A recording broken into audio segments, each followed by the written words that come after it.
Welcome back to Shameless Potpourri. I'm Joe Heschmeyer. So today I want to explore a really simple, straightforward, and I think powerful argument against atheism. And the argument is simply to ask, why is there something rather than nothing? Now, if you've been following the last couple of weeks, it's okay if you haven't. This is the third of a 5-part series exploring arguments against atheism, inspired by Joseph Ratzinger / Benedict XVI. And in each of his 5 ways, so to speak, we're interacting with some other great thinker. In this case, partly the 20th century German philosopher Martin Heidegger. But as we'll see, there have been variations of this why is there something rather than nothing question that have been asked for centuries by a number of different brilliant minds. So Leibniz will be another person we look at, and we'll get there. But first, I want to set the stage a little bit in how Pope Benedict XVI kind of frames the question, and he does so in a memorable Q&A. So he's asked in 2007 a question that gets him into a conversation about evolution. And this was kind of the headline statement. He says that the antithesis between Christianity on the one hand and evolution on the other is absurd, because on the one hand, there's so many scientific proofs in favor of evolution, which appear to be a reality we can see and which enriches our knowledge of life and being as such. Now that, as you might imagine, garnered headlines around the world because he called this fight between Christianity and evolution absurd. And a lot of people on both sides of that fight don't find it absurd. And so to here's the Pope saying, why are we fighting about evolution? Understandably, headline news.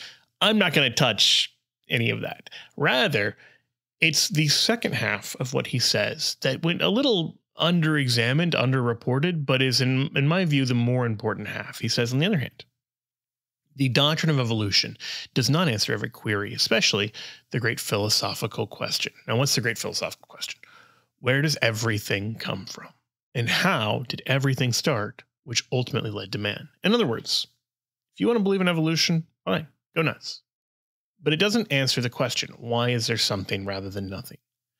Saying human life exists because it evolved, okay, but why was there anything for it to evolve from? Hopefully that's clear, that you haven't actually answered the why is there something rather than nothing question at all by positing evolution or, having this fight about evolution. Now, to be fair, I don't think people who are positing evolution usually think that answers the why is there something rather than nothing question. The Pope's point is just the bigger question is, why does anything at all exist? So why does anything exist? As I kind of alluded to, there have been variations of this question asked, and I want to give a few different variations, and you'll see why I think in the course of this video that a lot of times when atheists try to answer this question, they just redefine nothing to mean like very little, which is just not what nothing means. And they can say, well, if we have a little bit, if we've got atoms, if we have molecules, if we have quantum states, if we have fill in the blank, then we can get the rest of the stuff. But it's like, yeah, but you can't do that. You can't redefine nothing to mean like some thing. And so here are different ways of presenting the question, which I offer for your own edification. You can choose the form of this question you find the most coherent, convincing, compelling. And so I already mentioned Martin Heidegger.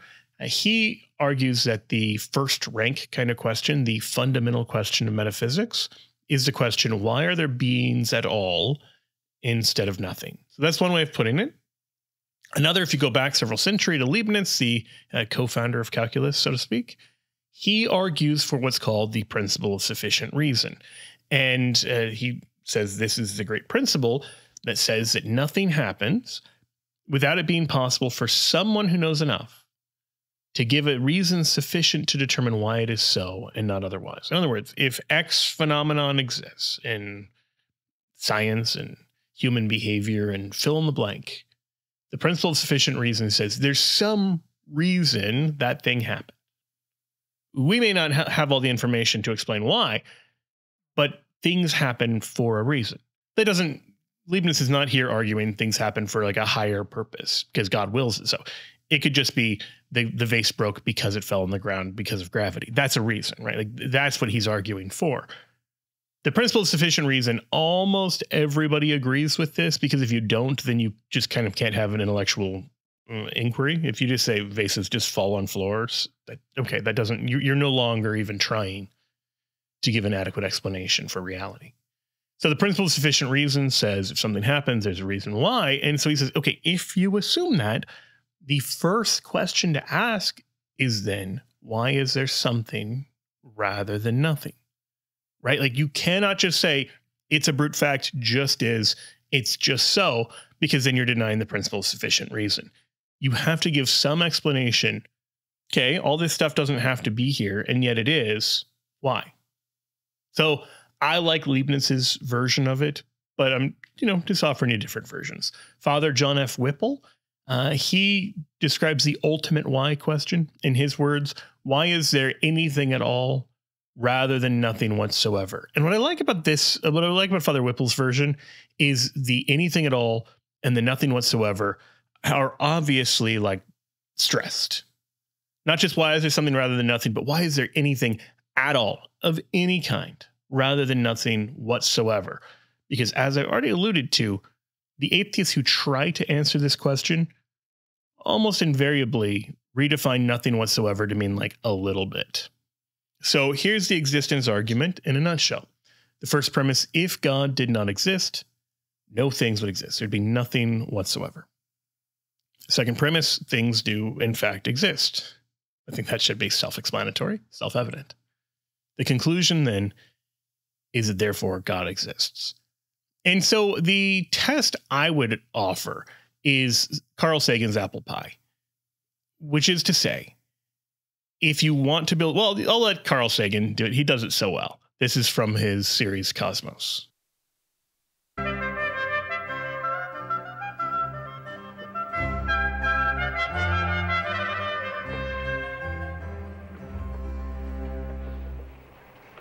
If you wish to make an apple pie from scratch, you must first invent the universe. Thank you very much. So that's what I mean by Carl Sagan's apple pie. If you are starting from an ingredient or a recipe, you are not starting from scratch. And so if you want to build an apple pie from scratch, you got to create your own universe. Well, likewise, if you want to explain why the universe is there, you can't start with a recipe, ingredients, or any of the rest. Now, the argument, as I put it, I think is pretty simple, pretty straightforward. And so I want to explore the responses that many prominent atheists have kind of come back with. And I'm going to look briefly at the arguments that have been found persuasive by or have been made by Lawrence Krauss, Richard Dawkins, Neil deGrasse Tyson, Stephen Hawking, Leonard Mlodinow. I mean, these are people who are brilliant scientists and popular or were popular atheists. And I want to look at two books in particular that are dedicated to trying to answer this very simple question. Why is there something rather than nothing? The first of those is Lawrence Krauss's book. And it's called A Universe from Nothing. And then the subtitle is Why There is Something Rather Than Nothing. And so you think, oh, wonderful. Someone's actually answering the question. And that is certainly how everyone involved in the book talks about it. Like, well, thank God someone's finally answered the question to explain why we don't need God. No, obviously they wouldn't really say thank God. But Richard Dawkins, at the very end of the book, gives the afterword, and he just mocks religion. And he says, even the last remaining trump card of the theologian, why is there something rather than nothing, shrivels up before your eyes as you read these pages. And then he ends, this is the very last line of the book. He says the title, remember, A Universe from Nothing, means exactly what it says. And what it says is devastating. Now, he means it's devastating towards the religious case because Lawrence Krauss claims to have been able to prove that you can get an entire universe from nothing. And that's not just how Dawkins presents Krauss's argument. This is also how Krauss presents his own argument. He says, for more than 2,000 years, we've been asking, why is there something rather than nothing? And he argues that this is an argument for that the universe couldn't have arisen without design, intent, or purpose. It's even in some ways more fundamental than that. Because even if you say God just did it kind of haphazardly, you would still have to have there be a God. So even if it wasn't particularly well designed or thought through, you know, if you spill paint, there's still some action on your part, even if it wasn't intentional, even if it wasn't designed, the paint doesn't spill itself, right? So That's kind of the explanation. It's actually even more fundamental than design, intent, or purpose. Neither here nor there. It's certainly related to those things, so we can maybe grant him that. So yeah, for 2,000 years, people have been asking that question, and Krauss acknowledges this is usually framed as a philosophical or religious question. Okay, now that should just give a little bit of pause. That Krauss is writing a book about philosophy and theology, even though he's not trained in those areas. But he thinks that's okay because the why is there something rather than nothing, to his view, is first and foremost a question about the natural world. And so the appropriate place to try and resolve it, first and foremost, he says that twice, is with science.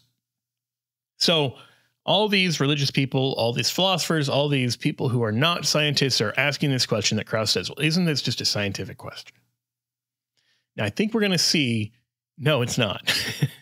And that by not understanding terms like nothing, which doesn't seem like a hard term to understand, but Krauss claims not to understand it, he's just completely unqualified to kind of answer this. But I'm giving away the game a little bit. In his words, the purpose of this book is simple. I want to show how modern science, in various guises, can address and is addressing the question of why there is something rather than nothing. And he even goes on to say that the various scientific answers and the theories that underlie much of modern physics all come together to suggest that getting something from nothing is not a problem. That's a bold claim, right? You've got nothing, and now you suddenly have something. And he's like, oh yeah, that happens. That's not a problem. Indeed, he says, something from nothing may have been required for the universe to come into being. Moreover, all signs suggest this is how our universe could have arisen. Now, whenever you hear someone talking like this, in response to this question, why is there something rather than nothing? Or how do you get from an atheistic nothing to something? The question you should always be asking is, he's not just going to redefine nothing, is he? And sure enough, in Krauss's book, which again, he gives an entire book on, he just redefines nothing. He says, by nothing, I do not mean nothing, but rather italicized nothing. In this case, the nothingness we normally call empty space.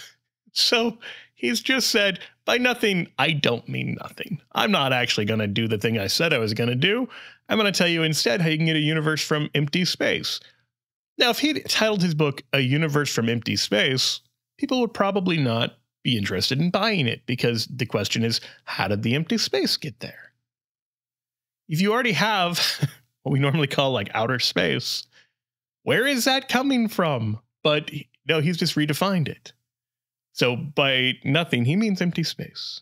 And he says, okay, take everything, take a region of space, take everything in it, dust, gas, people, even the radiation passing through, namely absolutely everything within that region. He says if the remaining empty space weighs something, that would correspond. There's a whole question here about Einsteinian physics, so we're not going to get into that. But his idea of empty space is just you take some area of space and you take everything out of it. And that he defines as nothing. And then later on, he explains that the observation the universe is flat, local Newtonian gravitational energy is essentially zero today, strongly suggests that our universe arose through a process like that of inflation, a process whereby the energy of empty space, which again, he puts in parentheses, nothing, even though it's not nothing, gets converted. Now, well, hang on there. There's energy here, and it's empty space that isn't actually at zero. There's some level of energy that then gets converted into the energy of something, he says. So what you have here is not nothing becoming something. What you have here that he's describing is actually just energy converting from one form to another, which everyone who knows anything about science already acknowledges can happen. So now you don't even have a universe from empty space. You just have energy in the universe went from one phase to another, which is a remarkably less interesting claim. It is entirely unobjectionable from a Christian perspective. The idea that you can have phase states that change is no more exciting than to say, I can get ice from nothing, and by nothing, I mean water when it freezes. Okay, you've completely given away the whole game. This isn't something from nothing at all. And Krauss goes on to say it would be disingenuous to suggest that empty space endowed with energy, which drives inflation, is really nothing. Well, thank you. You're right. It would be disingenuous to have a book called A Universe from Nothing when you really mean what you acknowledge isn't nothing. Now I want to jump back to earlier in the book because he defends this choice. He knows that he's playing a game here. He knows he's redefining the word nothing. He says, I want to be clear about what kind of nothing I'm discussing at the moment. He says the simplest version of nothing is this, namely empty space. Well, that's not the simplest version of nothing. The simplest version of nothing is non-being. It just is. It's remarkable. I'll say that. It's remarkable that he's arguing that empty space is even a defendable version of nothing to use in a book like this. He says, for the moment, I will assume space exists. Well, okay, if it exists, it's not nothing, right? Like it could exist or not exist. And so the question ought to be, why does space exist? And he's like, So if you're saying this thing exists, it has being, that doesn't count as non-being. It doesn't count as nothing. It is something. It is empty space. We can talk about it existing or non-existing. He literally is talking about it existing or non-existing. He says, I'll assume space exists with nothing at all in it. Well, it doesn't matter if anything's in it. You could say, well, vanilla ice cream is nothing because I didn't put toppings on it. No, that's not how that works. It's still something. So empty space exists with nothing at all in it, and that the laws of physics also exist. So this list of stuff in the nothing is getting longer and longer by the second, because now you have these universal laws of physics. Why do those exist? And you have empty space. Why does that exist? And he doesn't talk about it here. You've got some amount of energy in that empty space. And why does any of that exist? So what you see he's done here is just redefine nothing. And it's funny because Neil deGrasse Tyson, who thinks this is a good argument, has a blurb for it where he says, nothing is not nothing. Nothing is something. Hold on a second. If the whole point of the book is I can get a universe from nothing if I redefine nothing, no one cares about that argument because it's a terrible argument. It's like saying 2 + 2 is 6. As long as by 6, I actually mean 4. And that kind of reasoning is ridiculous. Or saying, look, I'm going to write an entire book about how I found unicorns. And by unicorns, I mean horses. That is an absurd kind of bait and switch. I mean, you just switch the definition such to make it sound like you're saying something interesting when you're not. David Albert, back when this book came out in 2012, had a scathing review for it in the New York Times. And Albert is himself a physicist. And, he says, look, Lawrence Krauss apparently means to announce to the world that the laws of quantum mechanics have in them the makings of a thoroughly scientific and adamantly secular explanation of why there is something rather than nothing. But then Albert asks the obvious question. Well, for starters, where are the laws of quantum mechanics themselves supposed to have come from? And he says Krauss is more or less upfront, as it turns out, about not having a clue. He acknowledges, albeit in parentheses, in just a few pages before the end of the book, that everything he's been talking about simply takes the basic principles of quantum mechanics for granted. And then he quotes Krauss saying, I have no idea if this notion can be usefully dispensed with, or at least I don't know of any productive work in this regard. But then Albert says, what if he did? What if he did know some productive work? He could explain where quantum mechanics came from. He could announce that quantum mechanics, the laws of it, can be traced to some deeper property X in the universe, that because of X, therefore the laws of quantum mechanics had to arise. Even if that existed, even if Krauss wasn't just shrugging his shoulders and actually had an explanation, we would still have to explain why that property X of the universe existed. This is the whole point. When you say something from nothing, you can't just say this one thing gave us this other thing. You have to say, well, why did that one thing exist? And if you're saying, well, another thing, well, then you haven't gotten to nothing yet. As long as we can ask, why does this property of the universe exist? We're not at the state of having nothing. And Albert explains, this is kind of just the whole way this thing has gone on scientifically for half a millennium, roughly. He points to the scientific revolution of the 17th century. So, I mean, not quite half a millennium, but you get the idea. That physics has given us, by the way of candidates for the fundamental laws of nature, some at the bottom of everything, some basic, elementary, eternally persisting, concrete, physical stuff. Now, Albert is purposely using non-technical kind of language, but this is actually really helpful to think about it in these terms. That you've got stuff, and then you'll have the laws that regulate stuff. So if you're Isaac Newton, for instance, the elementary stuff is material particles. If you're a scientist at the end of the 19th century, the elementary stuff is particles, but also electromagnetic fields. So that's your stuff. That's just the matter, the pieces of the universe. And then you have the laws of nature. And what the laws of nature are all about, and all they're about, and all there is for them to be about, insofar as physics has ever been able to imagine, is how the elementary stuff is arranged. So it's the organization or arrangement of the stuff. Hopefully that makes some sense, that this is just saying, okay, gravity's not something that exists out there apart from the material world. Gravity is a set of laws describing the regular interaction between different parts of this stuff that's out there.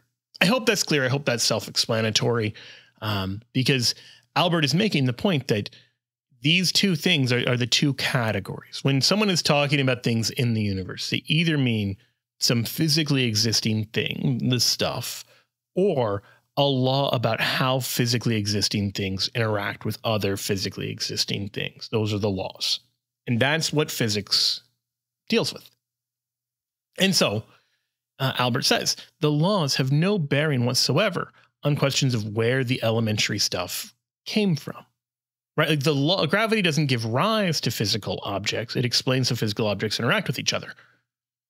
To say that gravity gave rise to it would be like saying, oh, this car's on the road because the speed limit sign caused it to be there. Like, oh, no. The speed limit sign is regulating how it behaves in space. In this case, somewhat artificially, but you get the idea. The law regulates the behavior of the thing. It doesn't actually give rise to it. That's not what a law does. So hopefully that's clear. You can't point to the laws, the arrangements, and say, well, the shape or the interaction or the pattern is what gives rise to the stuff, because now you've just turned the law into like a physical thing, like imagining electromagnetism as a thing floating in space. Okay. So that's the basic argument Albert's making there. And he's saying the laws don't explain why there is something rather than nothing at all. And now in the case of Krauss's version of this argument, the fundamental physical laws that he's talking about, the laws of relativistic quantum field theories, are no exception. In his case, the particular, eternally persisting, elementary physical stuff of the world is obviously relativistic quantum fields. That's why it's right there in the name. And so quantum fields is the stuff. But then you have the rules, the laws that regulate the possible arrangements those fields can make, which ones are physically possible and which ones can't. And then there are these rules connecting the arrangements in those fields at later times, their arrangements at earlier times, and so on. Now, we don't have to get into whether quantum field theory is right. The question is whether, even if it is right, it provides an explanation for the universe. And Albert's saying no, because you've got two things. You've got the quantum fields, then you've got the rules governing the quantum fields, and they have nothing whatsoever to say on the subject of where those fields came from, or why the world should have consisted of the particular kinds of fields it does, or why it should have consisted of fields at all, why there should have been a world in the first place. Period. Case closed. End of story. That's his argument. You can have quantum states and you can have vacuums, and those are just arrangements. So Krauss's universe from nothing is really quantum fields can give rise to a universe. Whether that's right or wrong, that is not a universe from nothing, and that's not an answer to the question of something from nothing. And so Albert says, relativistic quantum field theoretical vacuum states, no less than giraffes or refrigerators or solar systems, are particular arrangements of elementary physical stuff. Right? Like it's just the pieces put together in a certain pattern or shape. The true equivalent to there not being any physical stuff isn't this or that particular arrangement of fields. It's the absence of fields, right? Like if you're saying, why is there something rather than nothing? The two categories, something, nothing. Now, that's very obvious when you're dealing with a physical thing. You've got like a balloon, you say, why is there a balloon? And the negation is not a balloon. Well, if it's quantum fields that you're concerned about, and you're saying, why do these quantum fields exist? The negation isn't why the quantum fields in a slightly different form or order. No, the negation is no quantum fields. That doesn't seem like it's hard to grasp, especially if one is a scientist, that nothing just means nothing. But Krauss spends an entire book imagining nothing means something. And so Albert says the fact that some arrangements of quantum fields happen to correspond to the existence of particles and some don't is not a whit more mysterious than the fact that some of the possible arrangements of my fingers happen to correspond to the existence of a fist and some don't. The fact that some arrangements of fields happen to correspond to the existence of particles and some don't is not a whit more mysterious than the fact that some of the possible arrangements of my fingers happen to correspond to the existence of a fist and some don't. And the fact that particles can pop in and out of existence over time as those fields rearrange themselves is not a whit more mysterious than the fact that fists can pop in and out of existence over time as my fingers rearrange themselves. Now, that is actually really helpful as someone who doesn't understand quantum physics very well, because it sounds like just mysterious like stuff popping in and out of existence. And Albert's point is it's not. It's fields arranging themselves as particles or not. Or particles arising given certain fields or not, which is like saying fist versus fingers. It's an arrangement question. It's not a question of something existing where there had been nothing before. It's something existing where it existed in a different form before, which is a lot less mysterious, but is more accurate to the actual physics. And Albert says none of these poppings, if you look at them right, amount to anything even remotely in the neighborhood of creation from nothing. Right? Like if you read about someone making a fist and you didn't know anything about the human body, you might imagine that there had been nothing and a person just created a fist ex nihilo, from nothing. It's like, no. If you understand human anatomy, you realize what they mean is that these fingers formed into a fist because, human action. Well, likewise, on the quantum level, when we talk about these things popping into existence, we don't mean from literally nothing. We mean from these prior states, that there's just a change in state. Now, Krauss realizes this is a weakness of his argument, but thinks he can kind of get away with it, for lack of a better term. And so towards the beginning of the book, he says, before going further, I want to devote a few words to the notion of nothing, a topic that I will return to at some length later. Says, for I've learned that when discussing the question in public forums, nothing upsets the philosophers and theologians who disagree with me more than the notion that I, as a scientist, do not truly understand nothing. I love watching the man's hubris get the better of him. He's like, as a scientist, why wouldn't I understand nothing? Well, because this is a philosophical question of why being or non-being exists. Like, why does anything exist rather than nothing at all is a question of ontology. And you're not an ontologist. You're not a metaphysician. You're a physicist. And so what you think people mean by nothing is empty space, which is not what any philosopher means by nothing. Not what any theologian means. Like it'd be like me walking into a conversation about quantum physics, hearing the use of terms like strange and taste, and being like, oh, I understand what this means. And then writing an entire book completely not understanding what those terms mean in a scientific context. That's what Krauss has done here. And so he's just mocking this idea that he as a scientist wouldn't get the idea of nothing. And he says, I'm tempted to retort here that theologians are experts at nothing. Well, look, what I find really funny about this is he goes on to make fun of this idea that nothing is non-being, which he says is like some vague and ill-defined sense. It's like, it's not vague or ill-defined at all. Like if you understand anything about what we mean by being, non-being is just not existing. Like when he says theologians are experts at nothing, he doesn't mean they're experts at empty space and the energy levels at it. That's not what he means by nothing at all. He means that they're experts at nothing, that there's no being, there's nothing at all in the category of what theologians are experts at. And Krauss is condescending and dismissive view.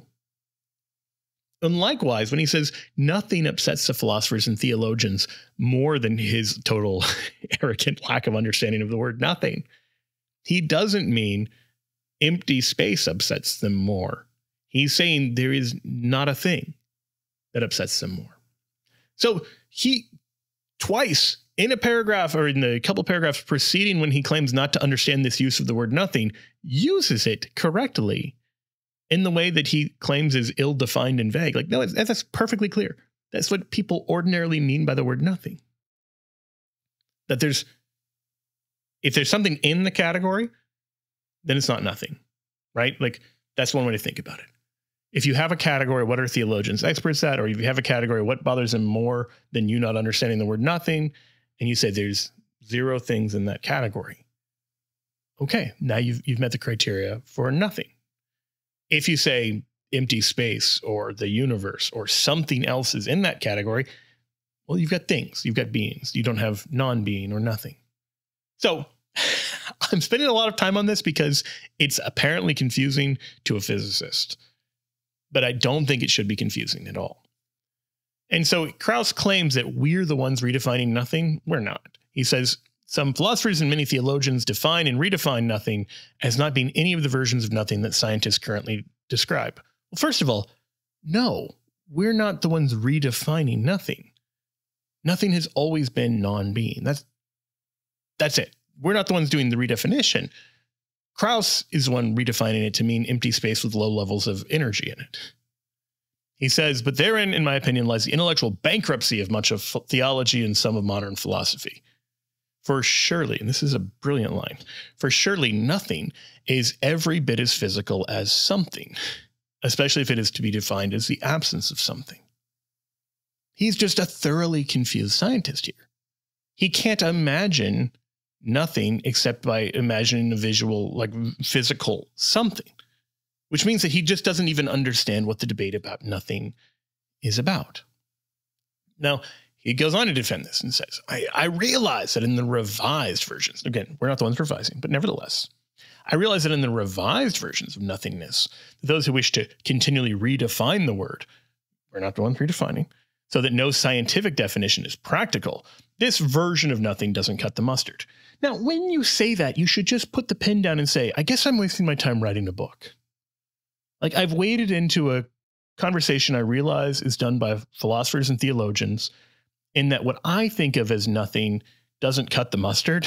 Okay, maybe I should learn what they mean by nothing, or maybe I should understand where the actual argument is on their perspective. But no, he doesn't do any of that. He just says, I bet. He says, I suspect that at the times of Plato and Aquinas, when they pondered why there is something rather than nothing, empty space with nothing in it was probably a good approximation of what they were thinking about. And what's hilarious about this is in his hubris, he has no idea what he's talking about. How do we know that? Because that's not at all what they meant by nothing. And we know this because going back to Aristotle in De Caelo, he talks about the existence of void. That he says, in rejecting the existence of plurality of worlds, there can be neither place nor void nor time outside the heaven. So notice that void. He's distinguishing non-being from void. And void is said to be that in which the presence of body, though not actual, is possible. In other words, empty space. That there was a category for empty space with nothing in it, going back to prior to the time of Christ, to Greek philosophers like Aristotle, and that was void. So if they were to read this book, they would say, okay, look, you say you're getting a universe from nothing, but instead you're getting a universe from void. But to have void requires you answer the question, why is there something rather than nothing? So they were actually making this really clear distinction between a void and literal nothingness. And Krauss isn't making this. And he's claiming, we're just redefining these terms. Like, no. If you actually read any of the stuff you're critiquing, rather than just assuming you knew better, you'd realize that the distinction you've muddled here has been made for literally millennia. A void in which a physical object could be but isn't isn't non-being because a void still has metaphysical properties. For instance, permeability. Aquinas, meanwhile, since he mentioned him, is very clear in the Summa that nothing is the same as no being. And so this is not some redefinition because scientists were so smart we had to figure out a new definition of nothing.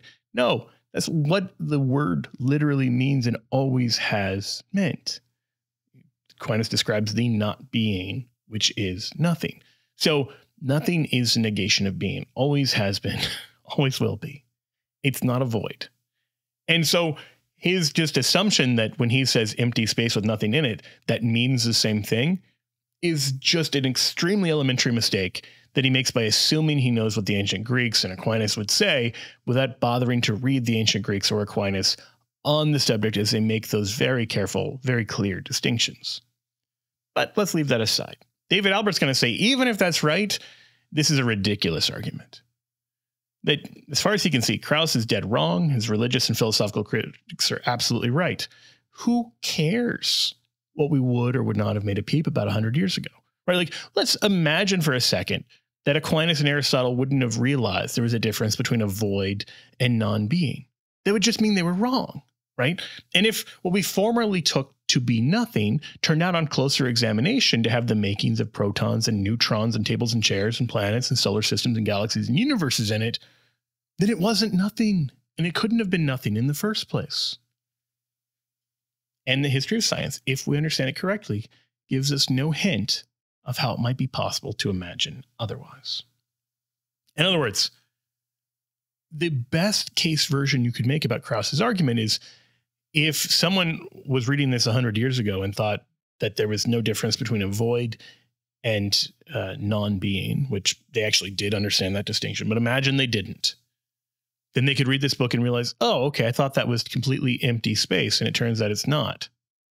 Cool. It doesn't answer the question why there's something rather than nothing, right? Like, he hasn't moved any conversation forward in any measurable degree, but least of all has he moved forward the conversation he claims to be moving forward. He claims to have this universe from nothing, and as I say, he just has quantum fields under the right conditions giving rise to the universe. So that's Krauss's book. And for all its praise from people like Neil deGrasse Tyson, Richard Dawkins, it is a remarkably intellectually shoddy work in that it's trying to solve a problem that it just doesn't understand and doesn't offer any coherent answer to. Around the same time, Stephen Hawking and Leonard Mlodinow released the book, The Grand Design, in which they were trying to do the exact same thing. So let's see how they do. They're well respected. And they say, to understand the universe at the deepest level, we need to know not only how the universe behaves, but why. Now, I like this because Lawrence Krauss had said, we don't need to ask these why questions. We can just ask how questions. So the question, why are there 8 or 9 planets in the universe, is really a question of how. Now, that's, I think, remarkably incurious because you're stifling a whole realm of human creativity. Why questions are a really major part of our understanding of the world. And thankfully, Hawking and Mlodinow understand that we don't just want to know how, but why. Why is there something rather than nothing? Why do we exist? Why this particular set of laws and not some other? And they say, this is the ultimate question of life, the universe, and everything. We shall attempt to answer it in this book. And you say, hey, wonderful, thankfully. You know, I just got done looking at this book where this guy, Krauss, claimed to do that, and then he didn't at all. But you've identified this as the ultimate question of life and said you're going to answer it. So I'm looking forward to that, right? They say at the end of their book, in their thanks section, the universe has a design, and so does a book. But unlike the universe, a book does not appear spontaneously from nothing. So that's a really remarkable set of claims. Now, they're being a little bit tongue-in-cheek there, but they're saying the universe is designed, but doesn't have a designer. It has no author, and instead just arose spontaneously from nothing. That's a weird set of things to believe. It's weird to believe you got something from nothing. It's also strange to believe the universe is designed, but wasn't designed. Those are hard things to square. How do they plan to square them? Well, they say, we will describe how M theory, that's multiverse theory, may offer answers to the question of creation. According to M theory, ours is not the only universe. Instead, M theory predicts that a great many universes were created out of nothing. And so you remember what question you should be asking here, right? Like, they're not just going to redefine nothing, are they? And it turns out they are. Instead, they say, the creation of these many universes does not require the intervention of some supernatural being or God. Rather, these multiple universes arise naturally from physical law. They are a prediction of science. So what do you have here? Well, first, you have law. Remember the relationship of stuff being treated as a possible cause of stuff. That you've made law into something that a law isn't definitionally. This is like saying cars exist because speed limit laws create them. Just misunderstands what a law even is. But nevertheless, you've got in this in this schema a multiverse, and you have physical law. So I want to kind of square that, because this is in some ways the funniest one. Because, you know, when we talk about a universe from nothing, Krauss is like, well, by nothing, I'm going to fudge it a little bit and say you've got space and you've got physical laws and you've got some energy passing through that space. But Hawking and Ladd now go to the other extreme and just say, by nothing, we mean you have a multiverse. You have a ton of different universes. And I'm reminded here of Richard Branson's joke. He's the founder of Virgin Air. And he said, if you want to become a millionaire, just start out as a billionaire and start your own airline. And so, you know, it's easy to go from $1 billion down to $1 million. That's not the question anybody has. Likewise, it's easy to go from a multiverse, we have a bunch of universes, to a single universe. The question is how you get from nothing to one, not from a bunch of universes to one. And here's their best attempt to answer that. They say, because there's a law like gravity, the universe can and will create itself from nothing. It's a mind-boggling claim for educated people to make. If the universe doesn't exist, how is it creating itself from nothing? Like, this is worse than the bootstrap paradox, you know, that you've bootstrapped an entire universe that doesn't exist into creating itself. And they say spontaneous creation is the reason there is something rather than nothing. Why the universe exists, why we exist. They say it is not necessary to invoke God to light the blue touch paper and set the universe going. And so when they say they're getting a universe from nothing, they mean if you have a multiverse and physical laws, particularly gravity, then you can get a universe out of that. None of that explains why there would be a multiverse. Like, leave aside all of the, you know, the last decade or so of criticisms of how bad multiverse theory has kind of fared in terms of how poorly its physicists and proponents have actually shown any of its claims to be true. Assume that it is true. And you're still left with, why are there a bunch of universes rather than nothing? Like, all you've done, if the question is, why is there anything at all rather than nothing whatsoever? When you expand, hypothetically, the realm of anything at all that you have from one universe's worth of stuff to a bunch of universes worth of stuff, you've only made this problem worse and said you haven't solved it, right? It should be, I would imagine, clear to see this. Why do you have nothing whatsoever? Well, if you have a multiverse, then you don't have nothing whatsoever. That's why I was stressing at the beginning, be really clear that you mean nothing by nothing. Not a multiverse, not physical laws, not quantum states, not the ingredients to an apple pie. Nothing. That's the test. So that's all the argument proposes, that if you don't have God, you don't really explain why you have anything at all. And so we could say, if God did not exist, no things would exist. Things do exist. Therefore, God exists. It's a simple argument. It's a straightforward one.